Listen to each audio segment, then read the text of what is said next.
சரி அத்த, நான் யாரு மேலயும் பழி போடல. என் போன் எங்க போச்சு? அதுக்கு யாராச்சும் பதில் சொல்லுங்களேன். இல்ல ஏன் போக்குலயாச்சும் விடுங்க.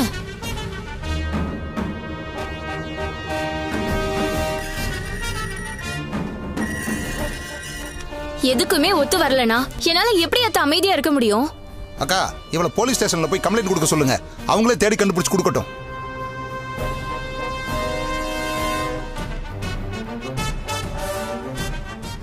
டேய் சுந்தர், திரும்ப திரும்ப போலீஸ் கம்ப்ளைண்ட் சொல்லாதடா. வீட்டுக்கு போலீஸ் அடிக்கடி வந்தா நல்லவா இருக்கும். அது அசிங்கம்னு எனக்கு நல்லாவே தெரியுது. ஆனா இந்த பொண்ணுக்கு தெரியலையே.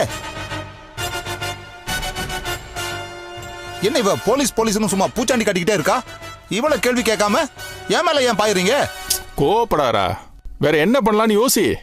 அதை விட்டுட்டு சும்மா போலீஸ் போலீஸ் இருக்க. என்னாச்சு மாமா?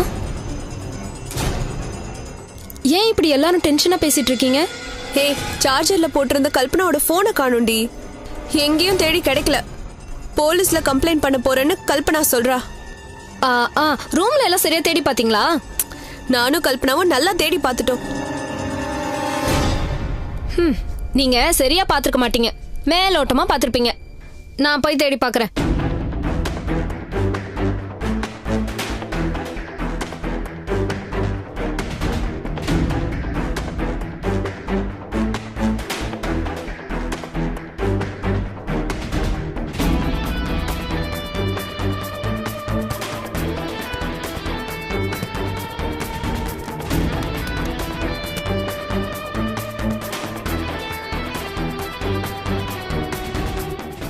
அக்கா, கல்பனாவை கூட்டிட்டு மேல வா.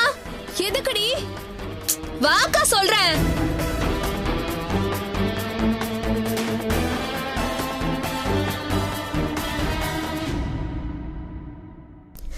என்னடி? ஒரு நிமிஷம் இரு.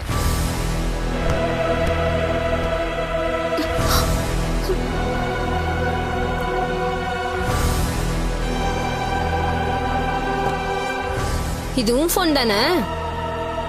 ஆமா, ஏன் போன் தான். ஆனா ரூம் ஃபுல்லா நல்லா தேடி பார்த்தனே, பெட்ட கூட தூக்கி பார்த்தனே. அப்ப இந்த போனை காணோம். இப்ப மட்டும் எப்படி?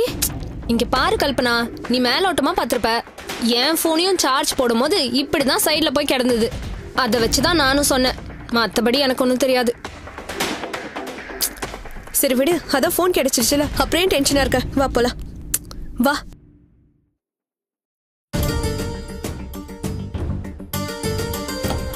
என்னாச்சுமா? போன் கிடைச்சிருச்சுப்பா. எப்படி கிடைச்சது? இவங்க அவ்வளவு தூரம் தேடி கிடைக்கல, நீ வந்து எப்படி கிடைச்சது? சிம்பிள்பா.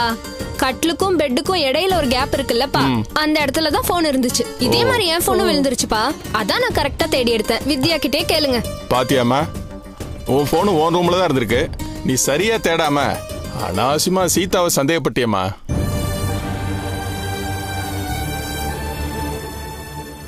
சந்தேகத்தோட விட்டிருந்தா கூட பரவாயில்லம்மா. தப்பா வார்த்தையை விட்டுறக்கூடாது. போன் முக்கியம்தான், அதை விட மனுஷங்க முக்கியம் இல்லையா? கோவத்துல நாம என்ன வேணாலும் பேசலாமா?